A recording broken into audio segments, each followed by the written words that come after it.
시청자 여러분 안녕하십니까? 나우 경제브리핑의 최은정입니다.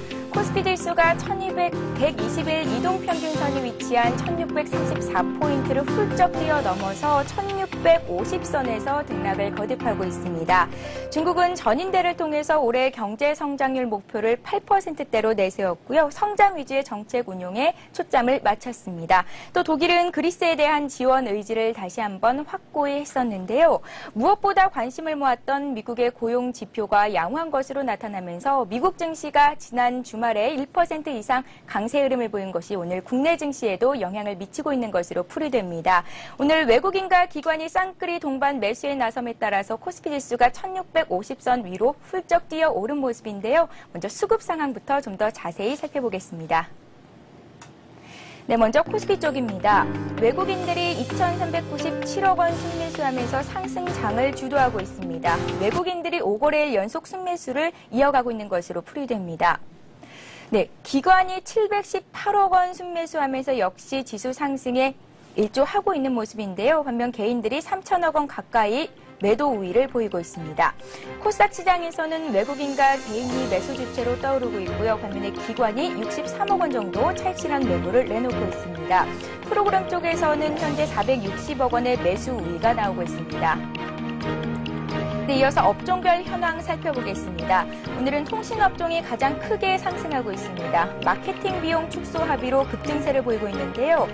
이어서 삼성테크윈이 오늘 4% 이상 오르면서 의료정밀업종의 강세를 역시 주도하고 있습니다. 증권업종이 2%대로 강한 흐름이고요. 철강, 금속업종과 유통업종도 1% 이상의 상승을 보여주고 있습니다. 오늘은 의약품업종과 선유, 의복업종만이 소폭 조정을 받고 있을 뿐 현재 다시 의약품업종은 다시 상승 반전한 모습입니다. 대부분의 업종이 상승하고 있는데요. 기계업종이 0.6% 정도 플러스 장세를 연출하고 있고요. 건설업종 역시 0.6% 오르고 있습니다. 네, 이어서 시가총액 상위 종목군들의 흐름을 보겠습니다. 먼저 코스피 쪽입니다. 삼성전자가 1.6% 상승하면서 78만 8천 원 선에서 거래가 되고 있습니다. 철강의 대장주죠. 포스코가 워런 버핏의 매수 소식에 오늘 2% 이상 오름세를 보여주고 있고요. 현대차도 오늘 강보합권에서 오르고 있습니다. 현재 1위부터 10위권에 있는 종목들이 보합권 내지는 상승하고 있는 흐름을 보이고 있습니다. 오늘 KT와 SK텔레콤이 4% 이상 강한 흐름을 보이고 있습니다. 통신업종이 강한 모습인데요. 마케팅비 축소 합의에 따른 실적 증가 기대감이 나타나면서 오늘 강한 상승 흐름을 보이고 있는 것으로 풀이됩니다. 반면에 현대모비스가 약보합권에서 조정을 받고 있고요. 하이닉스와 LG 디스플레이가 1% 가까이 혹은 1% 넘게 조정을 받고 있는 모습입니다. 좀 전에 말씀드렸듯이 KT가 5% 이상 급등하고 있는 모습입니다. NHN이 2% 넘게 상승하고 있습니다. 외국인 투자자들의 적극적인 사자에 힘입어서 상승세를 이어가고 있는데요. 일본 네이버 등 신규 사업이 가시화되고 있는 점이 긍정적이라는 평가를 받고 있습니다. 그 밖에 외환은행과 KTNG가 강보합권에서 상승하고 있고요. 현대제철이 2.2% 오름세입니다. 기업은행도 1.5% 오르면서 13,550원 선에서 거래가 되고 있습니다. 네, 이어서 코스닥 쪽도 살펴보겠습니다. 1위 서울반도체가 0.6% 강세고요. 두 번째로 셀트리온도 1.6% 오르고 있습니다. 외국인들의 집중 러브콜에 힘입어서 4흘 연속 상승장인데요. 향후 성장성에 대한 증권사의 긍정적인 평가도 주가 상승에 힘을 주고 있는 것으로 풀이됩니다. SK 브로드밴드가 2.5% 플러스, 포스코 ICT도 플러스 3.8% 강세 흐름을 보이고 있습니다. 시가총액 상위 종목군들에 있는 종목들 등락에 엇갈리고 있는데요. 메가스터디가 1% 조정을 받고 있고요. 다음과 소디프 신소재, 성광밴드는 약보합권입니다. 네오이즈게임즈가 강보합권에서 소폭 상승하고 있고 SK컴즈가 강합니다. 2.2% 오름세를 보이고 있습니다. 하나투어는 조정을 받고 있고요. 서부트럭터미널 역시 0.6% 약세 흐름을 보이고 있습니다. 성우하이텍이 1.7%로 오름세를 보이고 있고 반면에 평산이 약보합권, 위메이드가 2%대로 조정을 받고 있습니다. 오늘 지식경제부가 9일 르네상스 오늘 호텔에서 그린카 전략 포럼 발대식을 갖는다는 소식에 전기차 관련주들이 급등세인데요. 삼양 옵틱스가 가격 제한폭까지 올랐고요. 그밖에 GN 디윈텍 그리고 AD 모터스 등도 가격 제한폭까지 올라오고 있습니다. 네, 지금까지 시가총액 상위 종목군들에 속한 종목들의 움직임을 살펴봤습니다. 좀 더 자세한 시장 상황을 살펴보겠습니다. 동양종금증권의 원상필 연구원 전화로 연결되어 있습니다. 안녕하세요. 네, 안녕하십니까? 네, 코스피 지수가 120일 이동평균선도 훌쩍 뛰어넘으면서 오늘 1650선 위로 올라섰습니다. 오늘 시황부터 정리 부탁드립니다. 네, 지난 주말 발표된 미국의 고용 지표가 시장의 전망치를 상회하면서 일단 미증시가 급등세로 마감됐고요. 국내 시장 같은 경우에도 이런 상승세를 이어받아서 현재 말씀하신 것처럼 기술적인 저항대였던 122 이동평균선을 돌파하는 흐름이 나타나고 있습니다. 특히 외국인들의 현선물 동반 매수가 시가총액 상위 종목들에 집중되면서 지수의 상승폭이 개장 초 이후에 꾸준히 유지되고 있는 모습입니다. 네, 이번 주에는 국내외적으로 금통위약 선물 옵션 동시 만기일이 예정돼 있고 또 국내외적으로도 챙겨봐야 할 이슈들이 많을 것이라는 생각이 드는데요. 정리 좀 부탁드립니다. 네, 일단 가장 크게 봤을 때는 말씀하신 것처럼 두 가지 이슈를 핵심으로 꼽을 수 있습니다. 첫째는 이제 금통위 회의가 예정되어 있고요.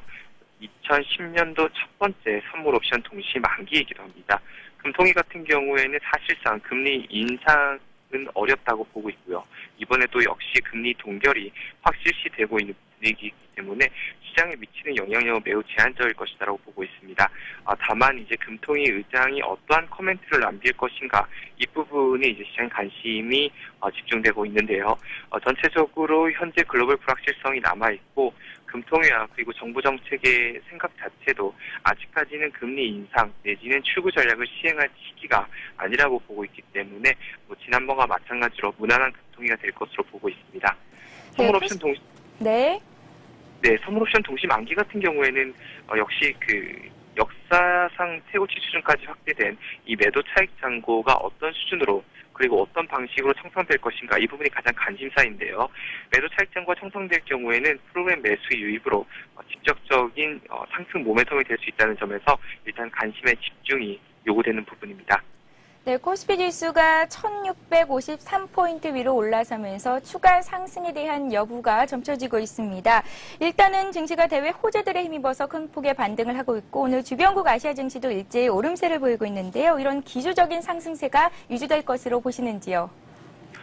일단 이제 경기선행지수가 하락 반전되면서 전체적으로 증시의 모멘텀이 둔화되고 있다는 분석이 잇따르고 있는데요. 하지만 시장은 이와 다르게 120일 이동평균선을 상향 돌파하는 모습을 보여주고 있습니다. 하지만 이제 과거 경기선행지수가 하락 반전했던 구간에서의 120일 이동평균선 움직임을 살펴보게 되면 지수가 일시적으로 120일 이동평균선을 상향 돌파하더라도 곧이어서 하락 반전되면서 이 120일 이동평균선을 하회했던 경우가 매우 일반적이었던 사례들이었고요. 현재 미국 같은 경우에는 단기 급등에 따른 기술적인 부담감들이 점차적으로 확대되고 있는 상황입니다. 더불어 고용지표가 일시적으로 좋았다는 이 부분이 미증시 급등으로 이어졌는데요. 일단 이번 주 발표될 고용시험 추세 지수 같은 경우에도 아직까지는 실업률의 전반적인 하락 반전이 확인됐다고 보기는 이르고요. 보다 근본적인 문제는 실업률의 하락 반전이 확인된다고 하더라도 소비 개선이 동반되지 않고 있다는 측면에서 경제는 다시 한번 부담을 느낄 가능성이 높다라고 보고 있습니다.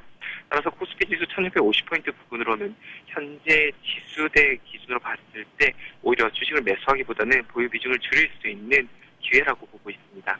네, 조금은 보수적인 관점을 유지하라는 말씀으로 정리를 해볼 수가 있겠습니다. 자, 오늘 시총 상위 종목군들의 흐름이 괜찮고요. 업종별로도 대부분의 업종이 상승 중입니다. 오늘 특징주를 살펴보더라도 스마트카드, 3D, 2차전지 관련주 일제히 모두 상승하고 있는 모습인데요. 오늘 투자 전략은 어떻게 가져가는 것이 좋을까요? 네, 계속해서 이제 보수적으로 접근하라는 말씀을 드리고 있는데요. 전체적으로 시장이 이러한 흐름과는 다르게 반등 기조를 나타내고 있습니다.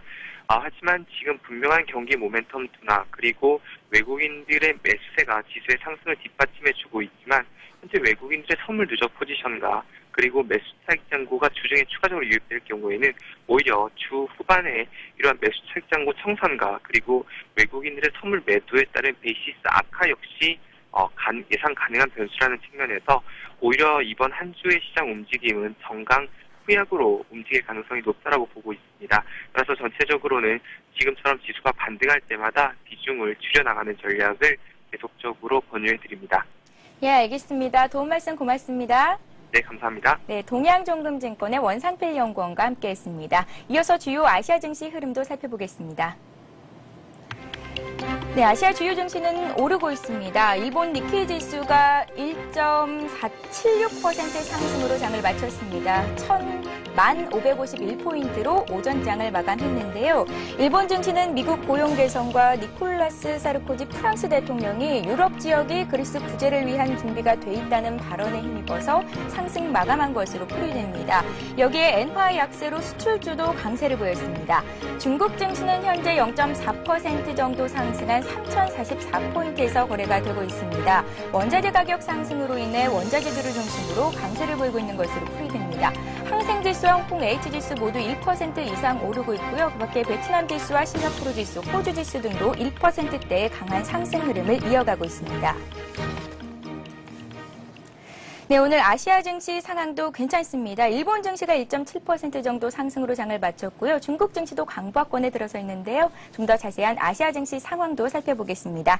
리딩투자증권의 우성재 연구원이 전화로 연결되어 있습니다. 우 연구원님 안녕하세요. 예, 안녕하세요. 예, 안녕하세요. 먼저 중국 증시부터 살펴보겠습니다. 중국 정부가 올해 경제 성장률 목표치를 8% 내외로 세우는 등 여러 가지 주요 경제 목표치를 발표했는데요. 오늘 중국 증시 흐름도 괜찮습니다. 중국 증시 흐름 분석 부탁드립니다.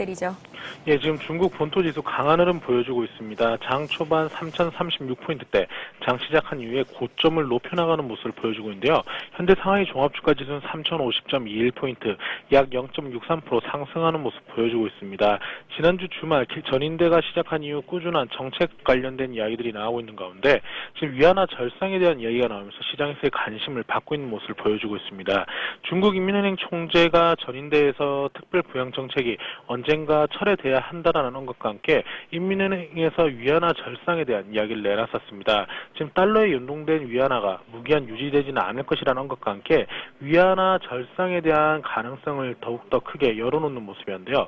하지만 지금 시기를 아직까지는 조율 중이라는 언급과 함께 언제 될지는 모르겠지만 위안화 절상이 조만간 시행될 것이라는데 기대감이 나타나고 있는 모습을 보여주고 있습니다.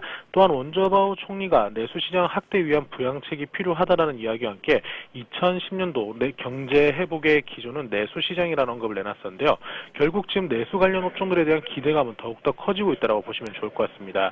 중국 정부가 경제 성장을 지속하기 위해서 올해 말까지 계속적인 내수 부양책을 지속할 것이고 내수 확대와 산업 구조 조정을 통한 경제 발전 방식을 선택하겠다라는 언급을 내놨었는데요. 결국 이러한 흐름, 시장에서 내수 관련 업종들의 강세 움직임과 함께 이러한 내수 관련 업종들의 기대감은 더욱더 커지고 있다고 보시면 좋을 것 같습니다. 하지만 중국 본토지수가 강한 흐름을 이어져 나가면서 3,100선에 안착하기에는 조금은 무리인 것 같은 모습을 보이고 있는 가운데 3월 지금 중국 본토지수 3,000선과 3,100선의 박스권 장세 기조를 이어져 나갈 확률이 높다고 보시면 좋을 것 같습니다. 네, 중국에서는 식품 가격이 상승하면서 인플레이션을 억제하기 위한 출구 전략 이야기가 서서히 나오고 있는데요. 반면에 부동산 가격은 안정화되고 있는 모습입니다. 올해 중국의 부동산 시장은 어떻게 움직일지 전망 좀 부탁드리죠. 예, 일단은 지금 전인대에서 내수 부양 관련 이야기들 그리고 인민은행에서 위안화 절상 시사 발언을 내놓은 반면에 지금 부동산 시장에 대해서는 강력한 정책을 내놓을 것이라는 언급을 내놨었습니다. 지금 주택 가격 안정 대책의 필요성에 대한 언급이 나왔었는데요. 2월 부동산 시장의 거래량이 큰 폭으로 감소하는 모습을 보이면서 부동산 시장의 거품은 좀 꺼지지 않을까라는 기대감이 나오고 있습니다. 올 2월 베이징 지역의 분양 아파트 거래가가 전월 대비 31.6%나 거래가 감소하는 모습을 보이면서 1월 대비 주택 아파트 가격 또한 5.8% 정도 하락하고 있는 모습을 보여주고 있습니다. 지금 중국 정부에서 부동산 버블을 막기 위한 새로운 정책들이 나올 것이라는 우려감이 나오고 있는 가운데 부동산 규제 체계 확대 또한 예상되고 있는 모습을 보여주고 있는데요. 중국 정부가 부동산 가격 가열을 억제하기 위해서 향후 부동산 산업의 대출 세수, 자금 조달, 토지 등에 대한 강도 높은 규제를 조치를 취할 것이라는 우려감이 시장에서의 부담감을 나타내고 있다고 보시면 좋을 것 같습니다. 결국 지금 2010년도 내수 경기 부양과 함께 부동산 시장의 하향 안정화를 위한 정책이 나올 것으로 예측되고 있는 가운데 부동산 업종을 중심으로 한 시장에서의 매도 물량 또한 꾸준히 출현할 수 있기 때문에 이러한 부분 염두하시고 접근하셔야겠습니다. 네, 이어서 일본 증시 흐름 보겠습니다. 현재 엔달러 환율이 90엔대를 나타내고 있는데요. 엔화가 약세를 보이면서 오늘 수출주가 강세를 이끌었습니다. 일본 증시가 1.7% 상승으로 오전장을 마감했는데 오후장은 어떻게 전망하시는지요?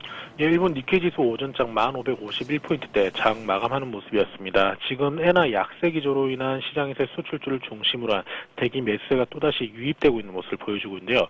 미국 다우지수가 1.17%나 상승하는 모습을 보이면서 정고점이었다 1700선 부근까지 상승했던 것이 시장에서의 매수세로 유입되고 있는 모습을 보여주고 있습니다. 하지만 일본 펀더멘탈에 대한 우려감은 나오고 있는 모습인데요.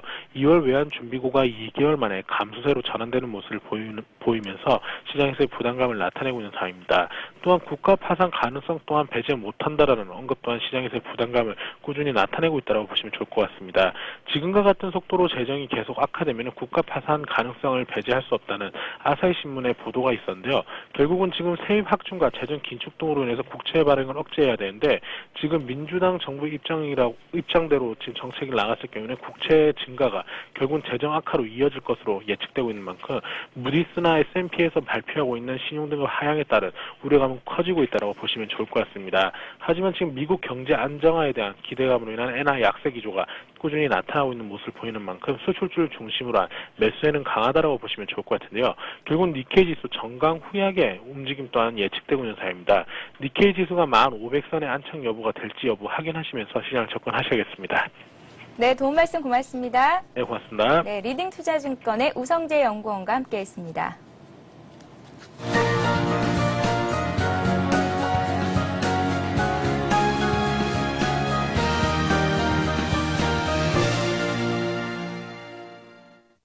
이 시각 주요 뉴스입니다. 지난해 우리나라가 경제선진국 협력체인 OECD의 30개 회원국 중 세 번째로 높은 경제성장률을 달성한 것으로 집계됐습니다. OECD는 각 회원국들이 발표한 GDP 자료를 토대로 조사한 결과 지난해 한국의 성장률이 2008년 대비 0.2%로 1%대 성장률을 기록한 폴란드와 호주에 이어 3위에 올랐다고 밝혔습니다. 아울러 OECD는 올해 우리나라가 회원국 중 가장 높은 성장률을 달성할 것으로 전망했습니다. 정부는 OECD의 성장률 잠정치가 집계된 나라는 현재 21개국이지만 성장률이 플러스를 기록한 국가는 우리나라를 포함한 3나라에 불과할 것으로 내다봤습니다. 기획재정부 관계자는 성장률 잠정치가 나오지 않은 국가는 지난해 3분기까지 GDP 등을 감안할 때 모두 마이너스 성장을 했을 것으로 보인다고 말했습니다.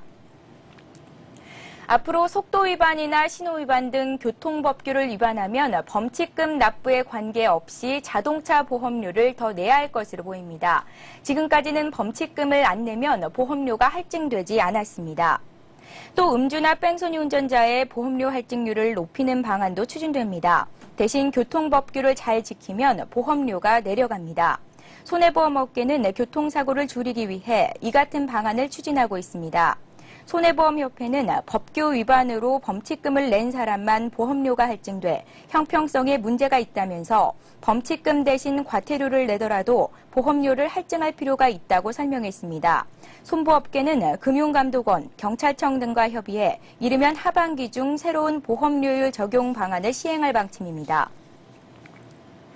이명박 대통령이 공직자들에게 민생을 보다 적극적으로 챙겨줄 것을 당부했습니다. 이 대통령은 오늘 오전 제36차 라디오 인터넷 연설에서 공직자들에게 힘들다, 안 되겠다라는 말보다는 좀 더 도울 수 있을 게 없을까, 열심히 찾으면 분명히 방법이 있을 것이다 라는 마음으로 자기 일처럼 적극적으로 챙겨줄 것을 당부한다고 말했습니다. 이 대통령은 또 청와대 홈페이지에 대통령에게 보내는 편지를 보낸 서민들의 사연을 소개하며 민생과 관련해 제도를 보완하겠다는 의지를 밝혔습니다. 특히 직장인의 재교육 지원, 장애인 학생 편의 확대, 군의 사기를 높일 지원 방안 등을 직접 거론했습니다.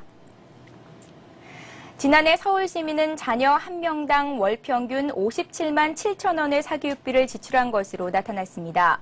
통계청과 서울시에 따르면 지난해 서울의 고소득층은 사교육비로 한 달 평균 60만 4천 원을, 중산층은 51만 원을, 저소득층은 33만 2천 원을 썼습니다. 가구당 월 평균 소득은 359만 원으로 이 중 16%를 사교육비에 쓴 셈입니다. 또 가구당 지출에서 가장 많은 비중을 차지한 식료품의 61만 원에 조금 못 미치는 수준입니다. 서울 시민의 대학 등록금 부담도 급증했습니다. 1970년대 3만 3천 원이었던 대학 등록금은 현재 400여만 원으로 무려 121배나 뛰었습니다. 이 밖에 서울 시민의 평균 연령은 37.6세, 평균 가구 구성원 수는 2.48명으로 나타났습니다. 1인 가구는 전체의 35%로 10년 전보다 66% 늘었습니다. 네, 현재 코스피 지수는 1.17% 정도 오른 1654선에서 거래가 계속되고 있고요. 코스닥 지수 역시 1%의 오름세를 계속 이어가고 있습니다. 현재 516포인트 선에서 거래가 되고 있습니다.